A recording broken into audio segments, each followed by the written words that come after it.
how to survive and even thrive at a music festival. I thought I'd put together some tips for maybe anyone who's never been to a music festival before, or people who aren't very experienced in going to music festivals. I've been inspired by Ren, who is playing the Secret Garden Party this weekend, and he's inspired thousands of people to travel from all around the world to go to their first festival. And many of his demographic is people that either suffer with mental health issues or physical health issues. And all the group pages have been buzzing with excitement and anxiety. And it just made me forget that it is quite a scary thing going to a festival. I've been going since Teen the Part since I was about 14 or 15. And as a performer and as a curator and an organiser, I probably go to about 10 or 12 every single summer. So I just thought I'd throw together some quick advice. Let me know in the comments if there's anything I've missed.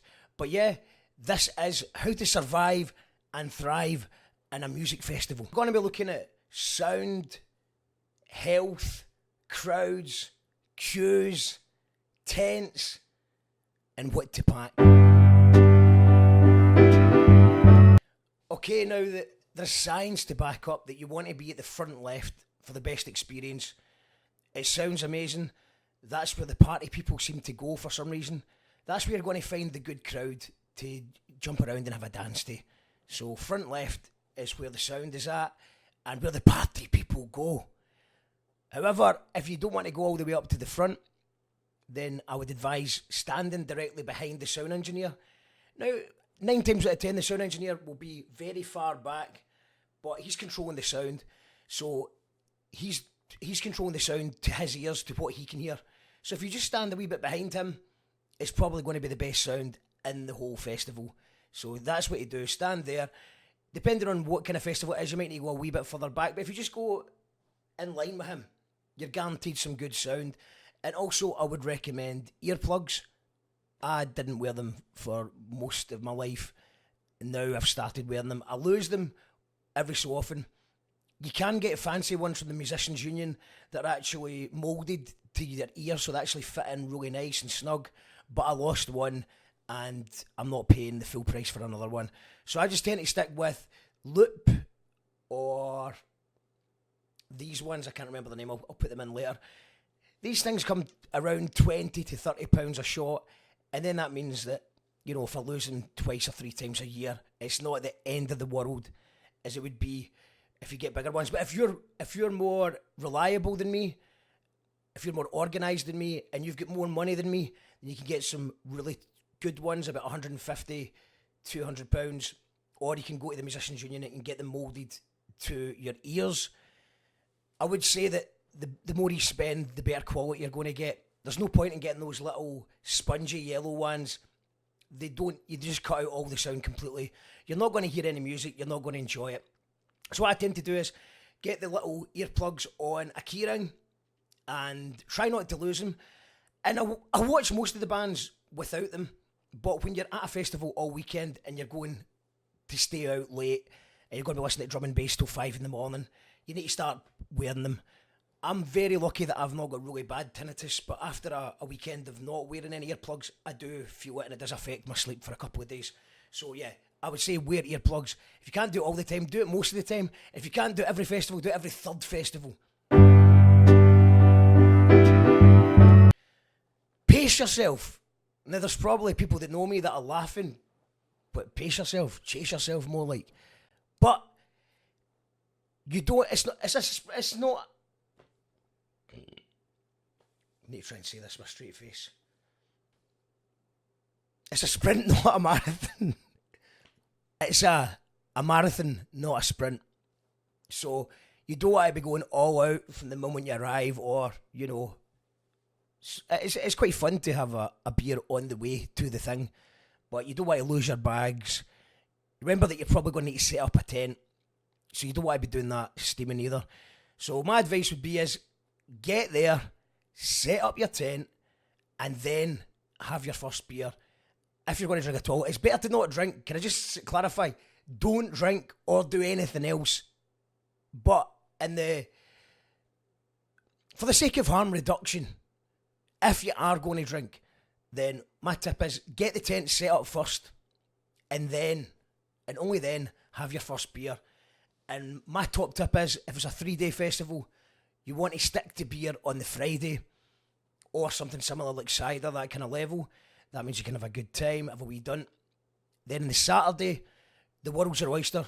If you're a wee bit rough from the night before, you can dive into spirits or whatever else takes your fancy. But start with the beer on the Friday.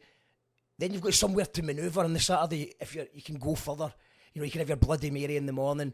You can have something else later on at night. Friday, stick to beer.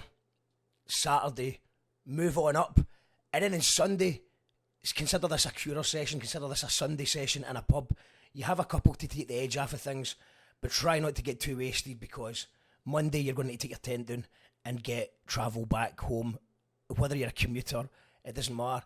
You don't want to have the fear, especially if you've got a long journey on a bus or a train or a car.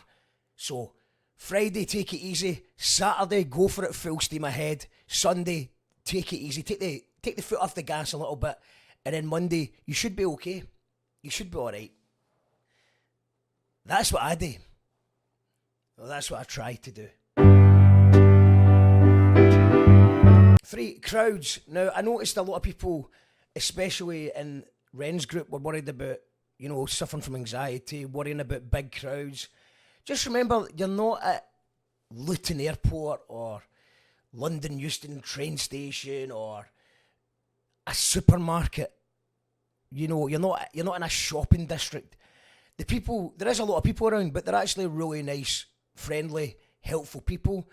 99% of those people have came out for a good time, and 99% of them will be happy to help you.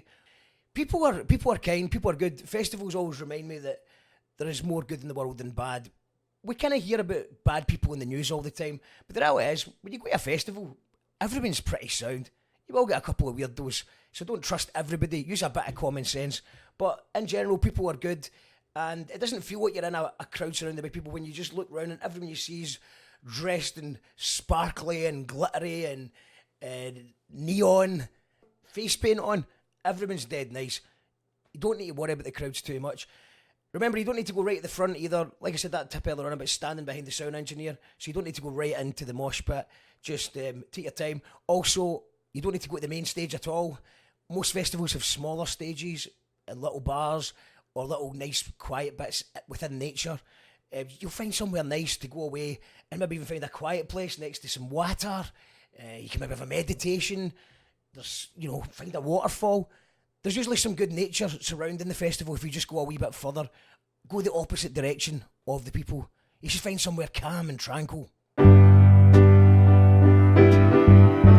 How to avoid queues. I hate queues and I tend to avoid queues as much as I can, and you can. It's pretty straightforward. Things to remember is avoid peak times. So you don't want, if the festival is starting on a Friday, you don't want to be arriving at 5 o'clock, 6 o'clock, 7 o'clock. That is the peak times. If you get there early, you should be okay. If you get there a bit later, you should be okay. But you want to avoid the peak times. And that goes for arriving. That also goes for things like buying drinks. There's big queues. The worst time to buy a drink would maybe be 5 minutes before the headline artist plays. You don't want to do that. Everybody's had the same idea. Let's get a drink and watch the headline act. So what you want to do is either get in there early before everyone else, or wait till the band plays their first or second song. By that point, everybody's had their first pint and they're back in watching the band. You should do it. Or find a smaller bar where there won't be a queue. But yeah, don't avoid that queue, man. Avoid the queue. And also the shower queue as well. If you think you're just going to rock up and get a shower at 9 a.m, you're wrong.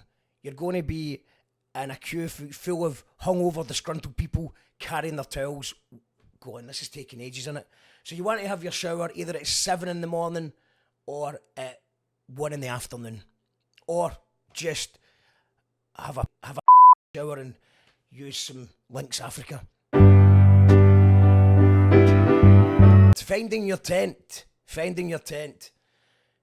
Now, I always forget to do this, but this is the best bit of advice I've ever had. And when I do it, or when one of my friends do it, it makes a big difference. What you're probably going, oh yeah, so it's a red tent, it's a red 2-man tent, and you walk away thinking you know where it is, but then hours pass and there's about 25 2-man red tents have appeared around you, and it's dark, so it's confusing. So what you want to do is get a flag, make a homemade flag, buy a flag, something arty, just anything at all that differentiates your tent from everyone else, and stick it on the top, and take some pictures after you've set it up, so you can kind of see where you are. You know, take a picture from the view from your tent, and take a picture of what surrounds your tent, and you'll be able to find your tent, no bother. Once you've done it once, you'll be fine the rest of the weekend. It's no big issue. And pack stuff. What do you need to pack? Now, everybody's different, and what I would say is that festivals have improved a lot over the years, and also the capitalist side of it is things that people want are probably on sale. So there will be shops, there will be stalls, there will be things that sell everything that you'll need. But to avoid spending extra, because everything will probably be double the price, you want painkillers, midgie spray, sun cream, heartburn stuff. You want welly boots if it's been raining. Even if the weather's good, if it's been raining a couple of days before, maybe welly boots depending on the weather. You want to have, if you want to be fancy, you want to have a disposable barbecue, ingredients for a Bloody Mary to cure that Sunday hangover. If you bring an icebox, if you want to keep your drinks chilled. I don't really bring any of that stuff, but when I do remember, that's the stuff that I would bring. You want painkillers for headaches, just in case you get antihistamines in case you're getting bit a lot, and that helps ward off the midges. Depending on where you are, if the midges is a Scottish thing, really. Food wise, you want things like pepperami, cheese, meats, tomatoes. You know what, I like to get a wee bit of sort of like a meat, like I don't know, a prosciutto, was it prosciutto, or salami, or pepperoni, wrapped up in a cheese and a tomato, and just eat it like a sandwich with no bread. That's quite good. Bananas are good. Shout outs to Banana Man and all the Banana Crew. If you've ever at a festival in Scotland or the north of England, you might see the Banana Crew handing out free bananas, and that's because the bananas are good. They've got potassium. I know they've got potassium. Everybody knows bananas have got potassium. But there's lots of other good things in it. Also, it'll just make you feel good. Sometimes people forget to eat. I know that I forget to eat. So I'll maybe have like a little sandwich without bread in the morning. Then I'll forget to eat. And I'll treat myself to something from one of the food vans at night time. The food vans can be quite expensive, but they are quite good now. Compared to Tea in the Park in the day where it was like £4 for a really shite burger. Now it's about £12 for a really good burger. So the food is good. On a budget, I try and treat myself to something once a day. A wee breakfast, and then I just get my calorie from beer. But I wouldn't advise you to do that. I wouldn't advise you to do that. I wouldn't advise you to drink at all. I wouldn't advise you to experiment with any other substances. If this is your first ever festival, now's not the time to take your first ever acid. You know? If you've been to a few festivals and you've taken a few acid, then you do you. You do what's best for you. But if it's your first festival, it's not the time. It's not the time. If this is your first festival and you want to take your first acid, you're wrong. You're wrong. You've watched too much Woodstock documentaries. You want to just take it easy. Stick to what you know. No surprises. Just enjoy it. And finally, don't worry about, like making a list of all the bands you want to see, because a lot of them will probably clash and you'll be disappointed. Just pick a couple of your favourite acts, make sure you catch them, and then just wander around and look out for new acts you've never heard of before. You'll be surprised at the quality that festivals have. There's about 5,000 applications going into every festival, and most curators do a good job. So you tend to find that every band that plays will be of a good quality. It might not be your thing, it might not be your genre, but everyone's pretty good. So there's lots of stuff to find for the first time. Look, I could talk all day about festivals, but I'm not exaggerating when I say festivals changed my life. The first ever one I went to, I couldn't believe it. I couldn't believe that people could just get on from different areas so well. And I've been going ever since. I'm very lucky to perform at them and organise them and run stages at them. And you're going to meet some of the best people of all time. Keep an open mind. Be safe, don't do anything that's stupid. You'll have a great time. You'll meet lots of new friends. You're going to find lots of great new music. And you just got to be out in nature with cool lighting, and you're going to have a good time. Don't worry about it. Just breathe in for 5 and breathe out for 5. You're going to be alright. If I've forgotten anything, then leave a comment. Is there anything that I've forgotten? Is there any tips or tricks that you would give to someone who's going to a festival for the first time? This is You Call That Radio. Remember to like, subscribe, and please consider joining our Patreon for £3 per month for bonus material, for discounts and freebies. It helps support this show because we don't have any adverts, we don't have any sponsors, and we don't have any funding.